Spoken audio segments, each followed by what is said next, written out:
Baik ya.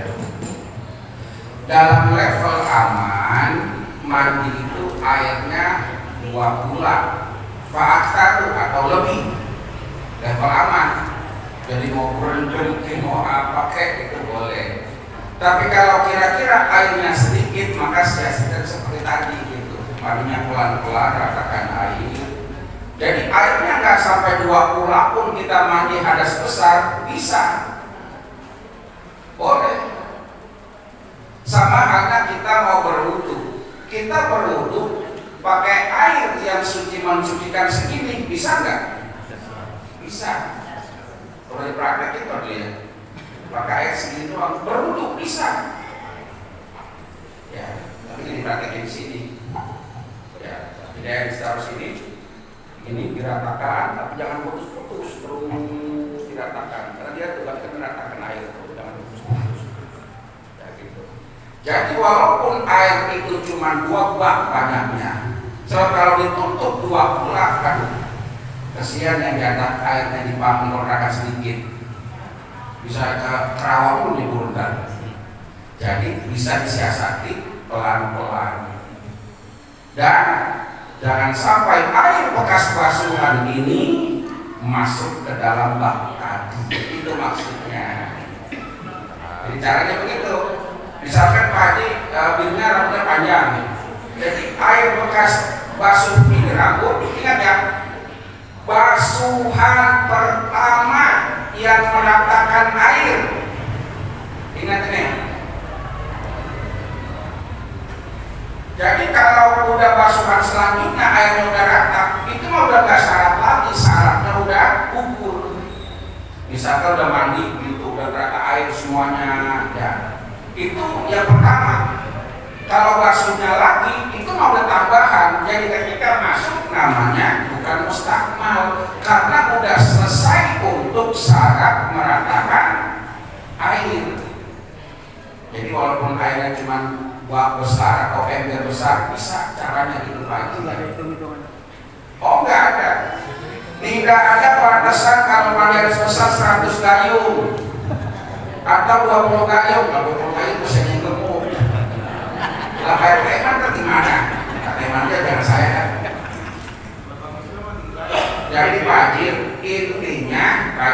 intinya meratakan walaupun gayungnya seujung. Rata tuh bisa, tapi kalau saya kan kuprok tapi nggak tahu rata. Nah, jadi ada caranya begitu ya. Jadi tolong siapapun, misalkan kalau sudah saya mau dikontrakan ya air cuma 2 MB sehari, contoh masih bisa caranya. Maka fikih itu pakai cara, itu tadi ya. Jadi bukan batasannya 10 gayung 20 gayung enggak, tapi meratakan air. Sekiranya air kita yakin udah rata, sah. Jadi kayak gitu. Buat apa 20 gayung tapi buang-buang? Ya gitu. Misalkan 20 gayung, pada buang ini, tidak rata. Tapi walaupun sekali dari atas bawah gitu. Nah gitu ya. Baik, anak-anak.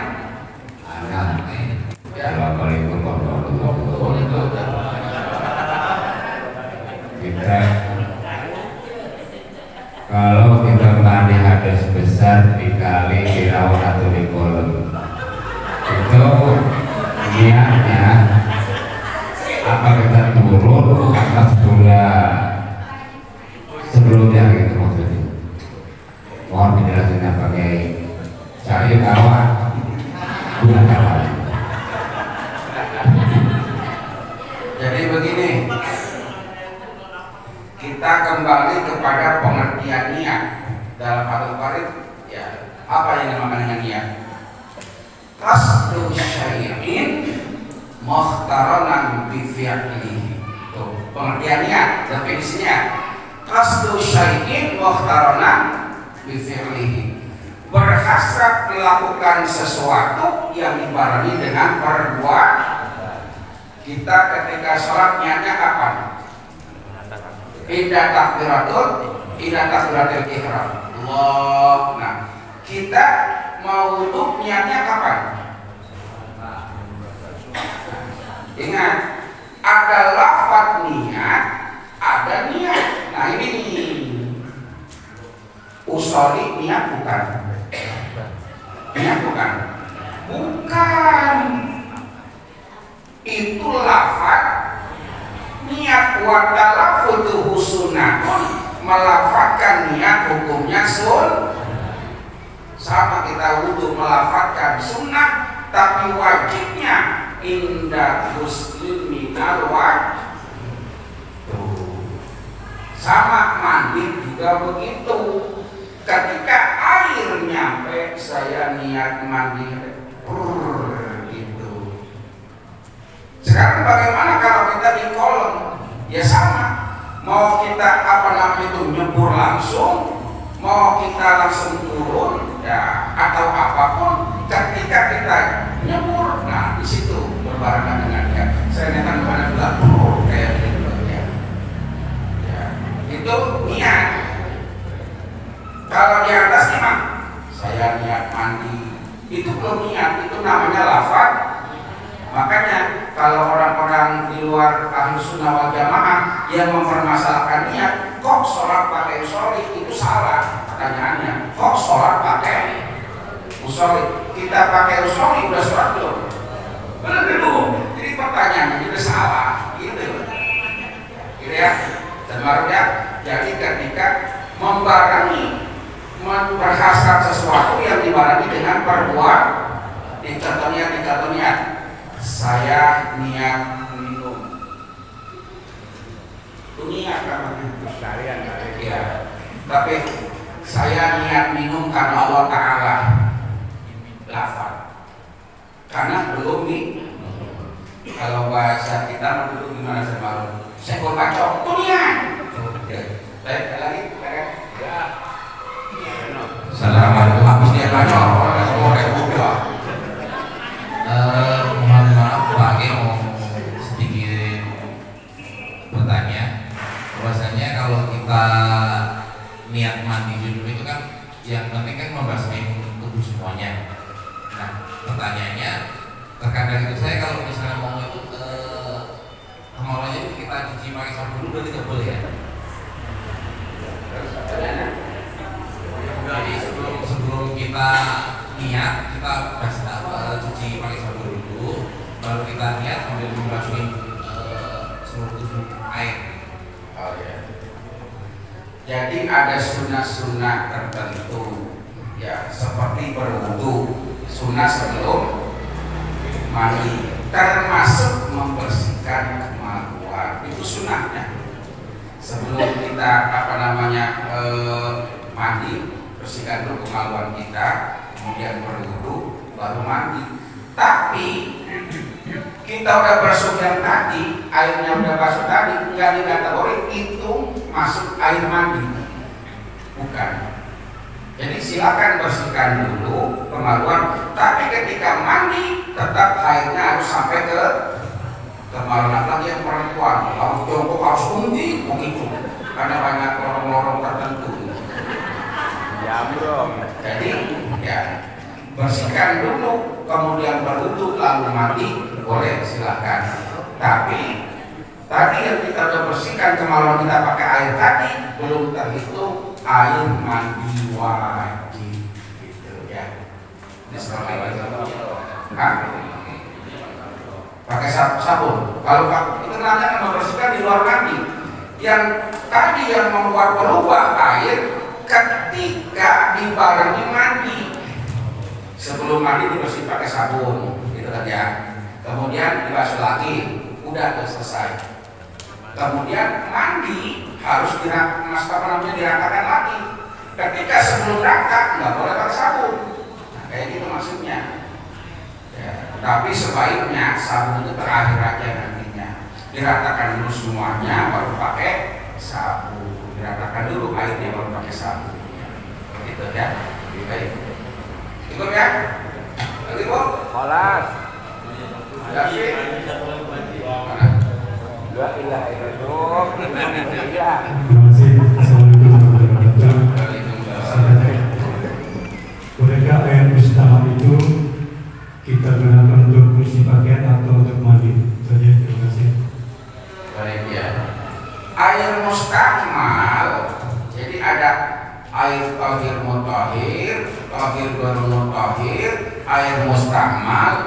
urutan najis. Air mustakmal, air yang bekas dipakai untuk bersuci, kemudian airnya netes lagi, jatuh lagi, bolehkah kita pakai buat mencuci? Boleh-boleh aja, karena nggak ada hubungannya dengan bersuci tadi. Gitu. Bolehkah buat mandi kubah? Boleh-boleh aja, selama nggak ada najis. Gitu. Tapi kalau airnya ada najisnya, kita pakai buat cuci, maka jadi.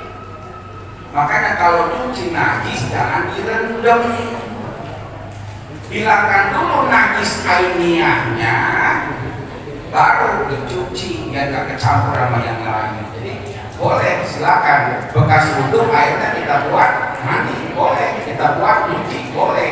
Ya, silakan. Jadi Maulid di Masjid Al-Fatah dilaksanakan tanggal 2 Oktober, hari Berarti ngaji bulanan bareng ya. Jadi pas ngaji bulanan malam Kamis, Rebo malam Kamis, kemudian jamaah diharapkan partisipasinya untuk memasukkan acara tersebut sebesar Rp100.000 dan tidak terbatas. Dan dibatasi ada yang masuk juta, jangan kayak ada begitu. Nggak terbatas gitu ya. Nanti yang 100.000 itu 50 untuk muldan, 50 untuk renovasi masjidnya. Sampai tempat kita menjadi nambah di situ gitu ya. Apa mau diluas lagi atau apa nanti kita berikan bareng-bareng ya. Jadi untuk acara Maulid ya, mumpung pada ketemu di muldan, saya mah terus terang aja buat muldan kita, mumpung ada orang-orangnya pada, kita tunjuk aja, kita lelang gitu ya. Setuju gak kira-kira? Bukan tadi.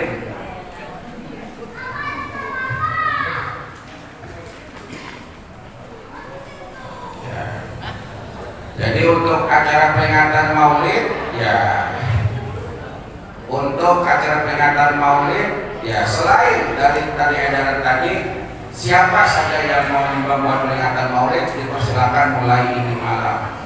Tadi dulu Pak Ustaz Mangun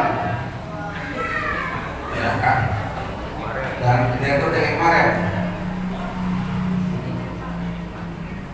Oh gitu, Ustaz Haji Makmun udah menyiapkan untuk kebutuhan penceramahnya. Lalu, jadi kalau penceramahnya 10 juta siap, penceramahnya 20 juta siap. Contoh gitu ya. Tuh, enak ya Pak mah. Ya. Kemudian untuk korinya siapa kemarin yang siap? Nah tuh Pak Mulyono siap untuk korinya. Kalau kori nasional 3 juta siap. Luar negeri yang paling luar 5 juta siap. Enak ya Pak mah. Kemudian kori udah, penceramah udah, kemudian untuk konsumsi pasta, parcel dan segala macamnya. Lagi nantep? Tuh, insya Allah. Apa perlu disebutkan jumlahnya? Nggak usah tuh. Tapi kemudian kita anggap selesai. Kurang enak apa coba panitia tuh? Buat kori udah, penceramah udah, buat konsumsi udah. Ya. Buat dekorasi, Pak Yadi siap? Siap. Yo, Yadi dekorasi siap. Ya. Kemudian untuk sistem siap, siap. Udah. Nggak ada sih dihitung, kita tenang aja. Jangan dia masih undangan, masih wabah, butuh banyak duit buat nikah katanya. Ya. Ya, nanti ada insya Allah ya. Jadi seandainya saldo dari peringatan Maulid berapapun diserahkan kepada pengurus ya atau DKM untuk panitia perluasan masjid ya. Jangan-jangan mendengar ini udah nggak boleh ngubah, takut tenang aja udah, jangan begitu. Tapi suka 3 orang kesian dia. Ya jadi gitu ya. Dan terima kasih atas Mahmud, Pak Mulyono, Pak Dindato, terima kasih atas partisipasi peringatan Maulid. Nah juga dari saya juga insya Allah ada sedikit untuk tambahan konsumsi ya. Datang aja ke rumah kita ya kalau saya nggak ada ya, terima kasih. Atau ada lagi yang lain? Pak Mustafa? Pak Mustafa? Ah itu lah, itu kan itu semua. Kalau bapaknya itu juga udah karena itu semua. Semuanya dah. Ya, terima kasih. Ada dari ibu juga, baik. Cukup? Ya, alhamdulillah. Kalau ibu-ibu mau nyumbang buat panitia, misalkan tumpeng 2, 3, nggak apa-apa gitu ya. Contoh ya. Terima kasih semuanya, mudah-mudahan amal baik kita dan juga semua kebaikan kita diterima oleh Allah Subhanahu wa taala dan kita ngaji dapat ilmu yang barokah, maslahat, manfaat di dunia wal akhirah. Al-Fatihah.